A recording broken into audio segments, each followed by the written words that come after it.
I was so convinced my marriage was unshakable that I ignored every uneasy flutter of my stomach, every moment of delayed eye contact, every casually deflected question. The first few times my husband stayed out late for work, I chalked it up to stress and deadlines. When he started straightening his tie more carefully in the morning and carrying an extra phone charger in his briefcase, I assumed he was just being practical. Even when I noticed how often his secretary's name popped up in conversations. She scheduled this important client meeting. She got that travel itinerary perfectly organized. I tried to be proud he had a reliable assistant. But deep down, part of me felt that slow burn of suspicion I couldn't banish. One day, though, he came home with an odd glint in his eyes. Instead of going through our usual routine, dropping his keys on the kitchen counter, and asking about my day, he marched straight to the bedroom. I heard drawers sliding, hangers scraping. My heart began to pound, but I didn't want to believe the evidence of my senses. It sounded like he was packing. When I finally mustered the courage to check, I found him calmly folding suits into a suitcase, as if he had a plane to catch. My arms felt numb, and a dull roar filled my ears. He barely paused to look at me. His voice was unsettlingly steady. "I'm moving out. This hasn't been working for a while." I stared at him, searching his face for any trace of regret or confusion, but I saw only detachment, as though he'd rehearsed this moment. My mouth was dry, and I couldn't force out a single coherent word. I wanted to shout, to plead, but shock gripped my throat. Without a single explanation as to why or how he'd reached this conclusion, he zipped the suitcase closed and walked out. By the time the front door slammed, my legs were shaking so badly I sank to the edge of the bed, staring into the half-empty closet. He called me the next morning from some sterile hotel room, at least that was how it sounded in the background. My hands balled into fists as soon as I heard his voice. He didn't ask how I was, didn't acknowledge the emotional wreckage he'd left me in. All he said was, "I just need you to know that I'm going to pursue a divorce. And I'm with someone else now." His tone was mechanical, a courtesy call to announce that my life had irrevocably changed. I recall how my breathing grew shallow, the edges of my vision dimmed, and I slumped against the kitchen counter to keep from collapsing. The mental image of him embracing his secretary, whom I barely knew, burned itself into my mind. When I tried to gather my voice, he ended the call with a flat, "I'm sorry." For the next several days, I was a husk of myself. I remember shuffling around our home in a daze, noticing every detail he'd left behind: coffee mugs, worn socks under the bed, a half-finished book on the nightstand. I found the indentation on his side of the couch, and wept silently when I sank into it. People say heartbreak can immobilize you, and they are not wrong. My thoughts spun in circles. Was I too boring? Too wrapped up in my own routine? Did he ever love me at all, or was our relationship just a convenient platform for him? After that initial shock, I told myself I needed to know the truth. I rifled through bank statements, credit card bills, anything that might show how long he'd planned this. That was when I started seeing irregular transfers, unexplained charges. My stomach dropped, and cold dread crept up my spine. He wasn't just walking away from me emotionally, he was draining assets and forging new financial paths behind my back. Some transactions were small and repeated, hinting he'd been funneling funds for a while. Others were larger, some suspiciously close to the day he left. Before I could decide what to do about it, a wave of exhausted anger hit me. He'd not only left me for someone else, he was taking half of what we'd built together in the process, maybe more. I booked an appointment with a divorce lawyer, trying to steady my trembling hands while I explained what happened. That first consultation felt surreal, like stepping into a world of strategies and legal language I never wanted to learn. My attorney asked pointed questions. Do you have joint savings accounts? How long have these suspicious transfers been going on? Can you get more statements? My eyes blurred with tears. I felt humiliated, like I was laying bare the fact that I hadn't realized how thoroughly he'd outmaneuvered me. But each question also sparked a sense of resolve. If he thought he could wipe away our marriage and leave me with nothing, I'd have to prove him wrong. As the legal process began, I uncovered more than I expected. It wasn't just about him and his secretary. He was entangled in risky business ventures, possibly using marital funds to finance them. A colleague who knew him socially hinted that my husband had boasted about exciting new deals and a huge return on investment just around the corner. Uncertainty gnawed at me. Was he siphoning money because he truly believed in these ventures? Or was he anticipating a massive failure and scrambling to protect himself and his new partner? I called my attorney in a panic more than once, trying to figure out if we could freeze assets, or at least keep him from depleting our accounts. At first, progress was painfully slow. Courts don't move at the speed of heartbreak or fury, they follow procedures, scheduling each step weeks, sometimes months, in advance. I'd pace in my living room late at night, phone in hand, checking for any update from my lawyer. The waiting drained me. I felt my patience fraying, my temper shorter with friends, my laughter forced. One evening, though, I saw a photograph on social media, my husband, beaming in an expensive suit, an arm draped around his secretary's waist. They looked like a power couple at a lavish party, complete with fancy cocktails in hand.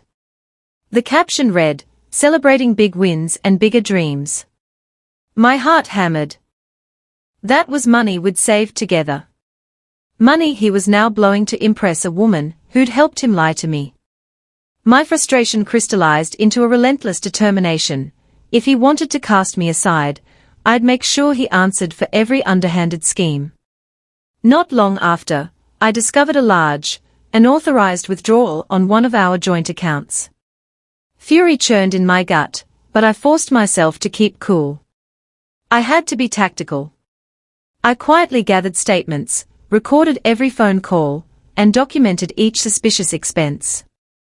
Meanwhile, I fought the urge to drive to his new place and confront him in person. This wasn't the time for rash moves. I'd learned enough from watching him. Cunning and planning could be stronger than raw anger. My lawyer eventually filed motions seeking injunctions, aimed at freezing certain assets before he could funnel them away. It wasn't a straightforward battle. His legal team filed countermotions, painting me as an ex who just wanted to sabotage his newfound success. They didn't directly deny he'd moved money, but they tried to spin it as normal business activity. Reading their statements made me grind my teeth. Normal business activity doesn't usually involve secret accounts or the suspicious timing of large transfers. I clung to the hope that the evidence would speak for itself. Then, out of nowhere, the secretary contacted me.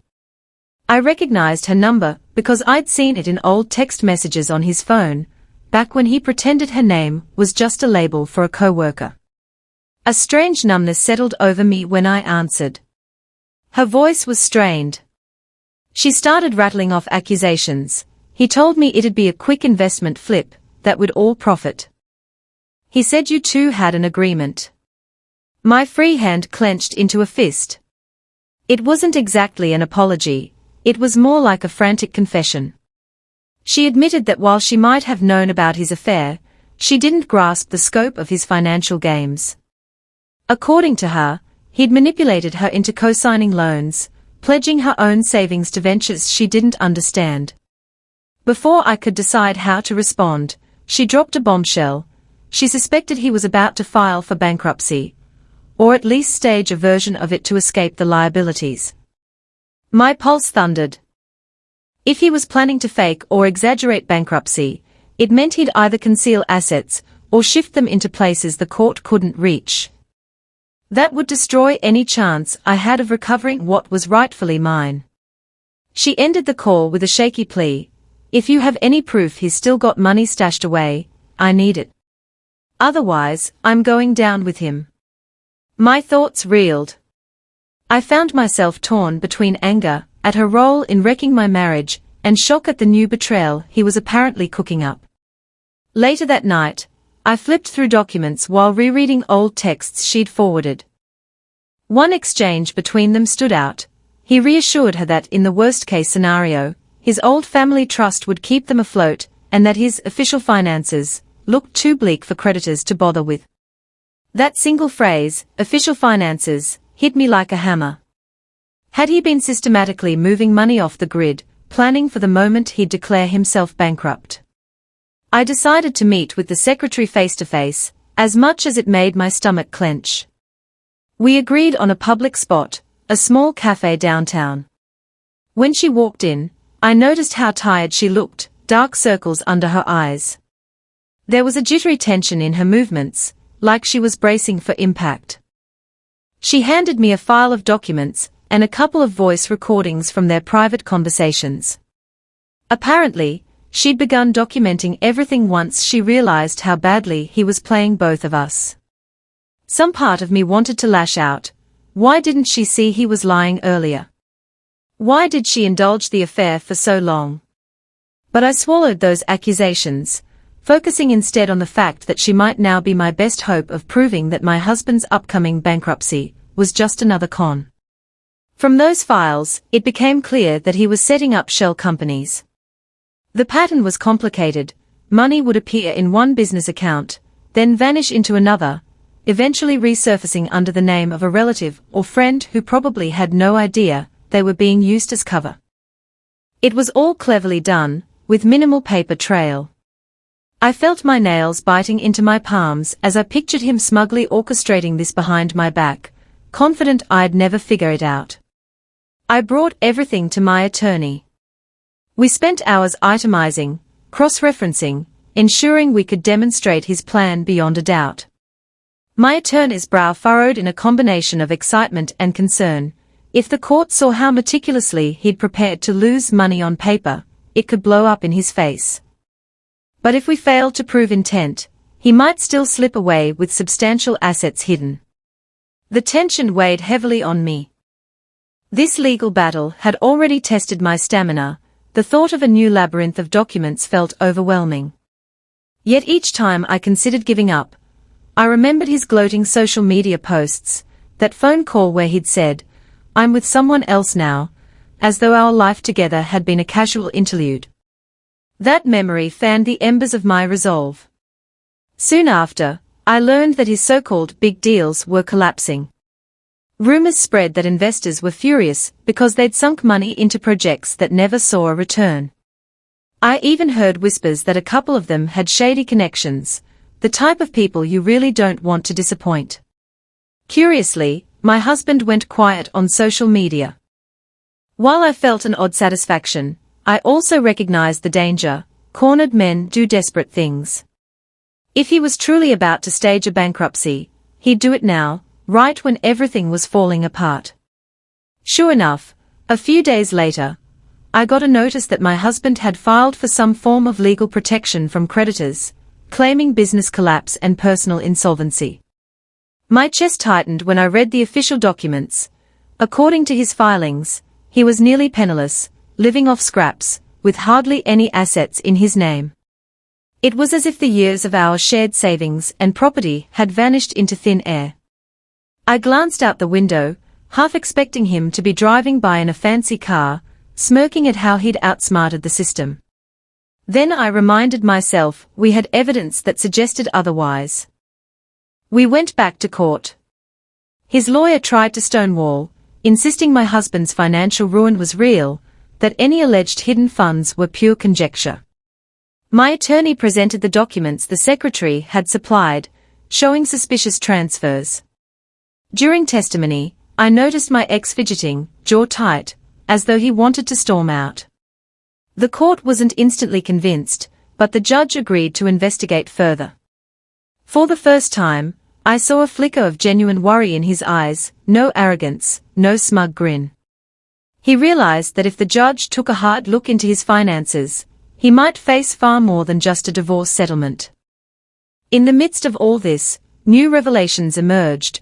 The secretary admitted she had an additional motive. She'd uncovered evidence that my husband was involved in questionable business dealings even before he met her, older deals that had apparently cost unsuspecting partners thousands. She'd initially believed his line about small manipulations that wouldn't hurt anyone. Now, she understood the scale. He'd done it before, and likely would do it again.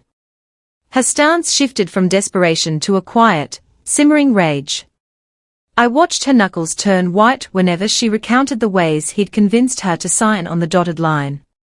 Then came the day he tried a last-ditch move that caught me off guard.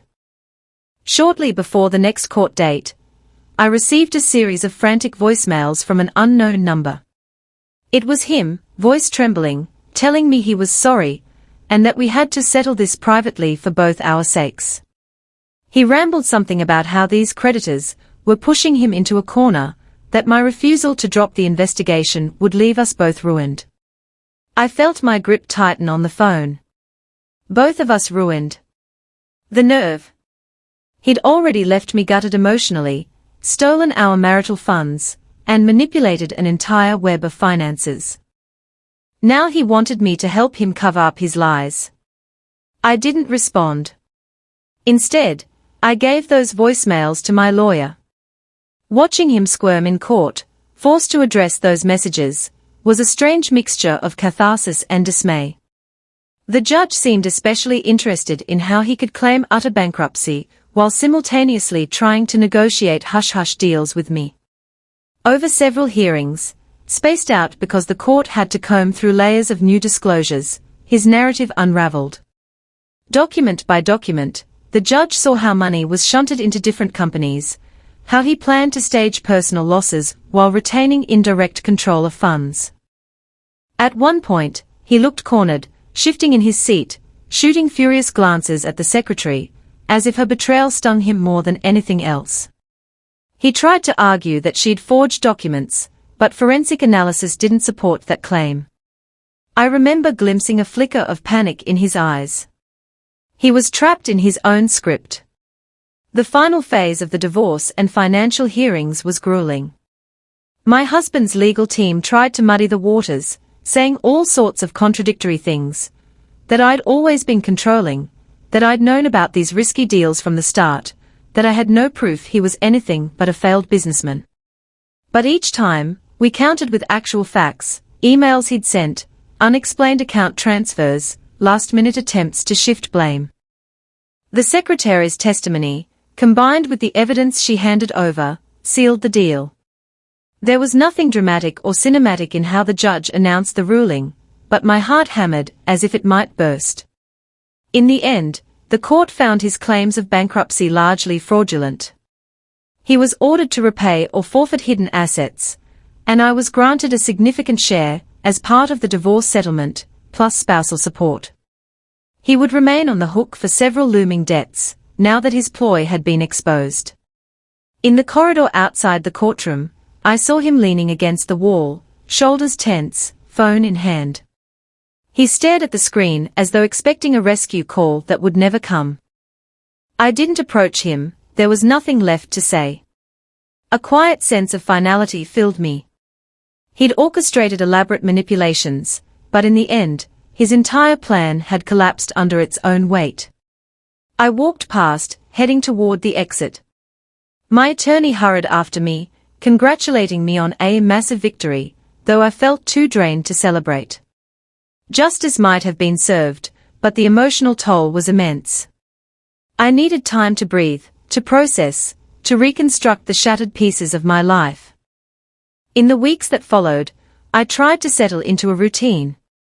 I'd get up in the morning, brew coffee, check on emails, and remind myself I no longer had to worry about him leeching off the shared accounts.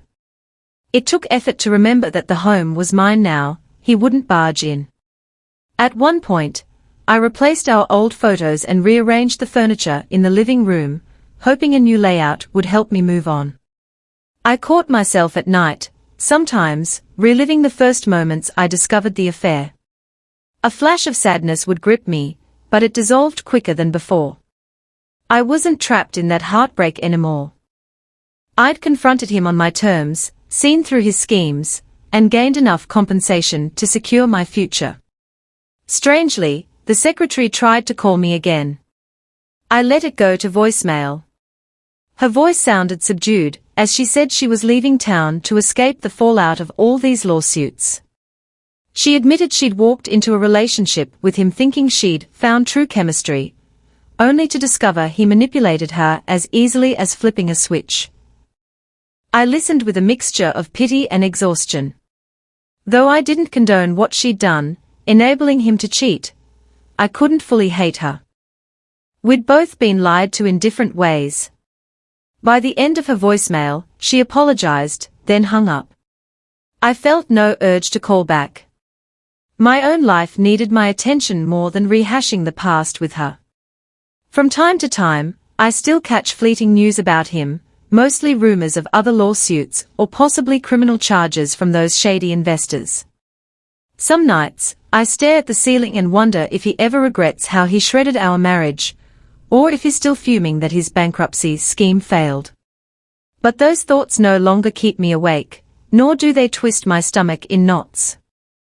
My day-to-day existence involves relearning who I am when I'm not orbiting around him. I've picked up new hobbies, reconnected with old friends, and realized I like quiet mornings more than loud parties. Each step away from that tumultuous chapter feels like a small victory. Whenever acquaintances ask about the saga, I choose my words carefully. I don't delve into every betrayal or detail how meticulously he tried to manipulate the courts.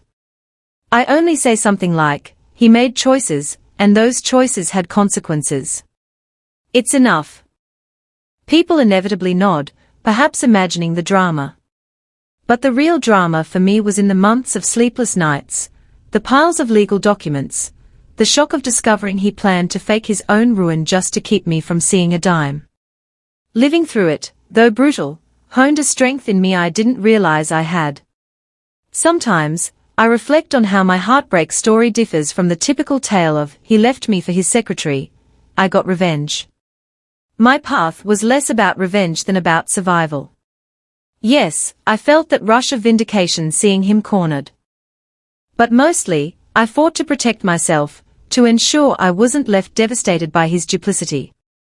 Justice was a byproduct of that determination.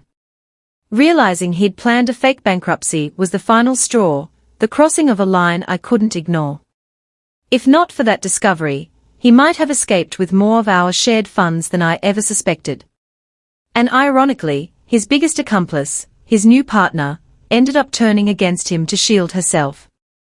Life doesn't snap back to normal just because a judge declares a verdict. Healing is slow. Some mornings, I wake up with a slight knot of lingering hurt, remembering when we used to share a bed. But it dissolves as soon as I think about the extent of his deceit. I remind myself that sometimes, the cruelest betrayals pave the way for the deepest self-discoveries. I found my own capacity for perseverance, for logical thinking, for refusing to be a victim. Now, I taste a new kind of freedom in the small rituals of my day, doing laundry at midnight if I feel like it, humming a favorite song without worrying if it'll annoy him. It's hard to pinpoint the exact moment I stopped feeling consumed by the betrayal. Maybe it was after the final hearing, when I realized he had no more legal power to sabotage me. Maybe it was the first time I reconnected with old friends for dinner, and felt genuinely present, not fixated on my heartbreak. Or perhaps it was the day I redecorated the bedroom, ripping out the old curtains he'd chosen. Each step was part of a quiet reclamation of my life. Friends sometimes ask if I'd ever forgive him. I don't have a neat answer to that. I can let go of the bitterness, mostly. But forgiveness? That might not be necessary. I can carry on without that emotional baggage, focusing on building a life that reflects my choices instead of his manipulations. If he's out there, drowning in debts or spinning new webs of lies, that's his path to walk. I have no interest in following him anymore. As for the secretary, I hope she learns from the chaos. She saw what happens when you conspire with or trust someone so casually deceitful. In the end, she lost nearly as much as he did. But it's not my burden to guide her. We both share the scars of his betrayal, albeit in different forms. I suspect she'll be more cautious the next time someone promises her the world in exchange for complicity. I guess, looking back, it's odd how the worst part of my life eventually led me to a newfound sense of strength. The me from a year ago would have crumpled at the thought of facing him in court, of challenging his lies, of surviving the heartbreak. Now, I can stand in my own living space, brew my own coffee, and watch the morning light shift across the floor without dread. That's a small but precious freedom. Everything he tried to strip away, my confidence, my security, my trust in my own instincts, has slowly been returning, piece by piece. Maybe that's the best kind of triumph. And maybe that's what he never expected, that I'd refuse to stay broken.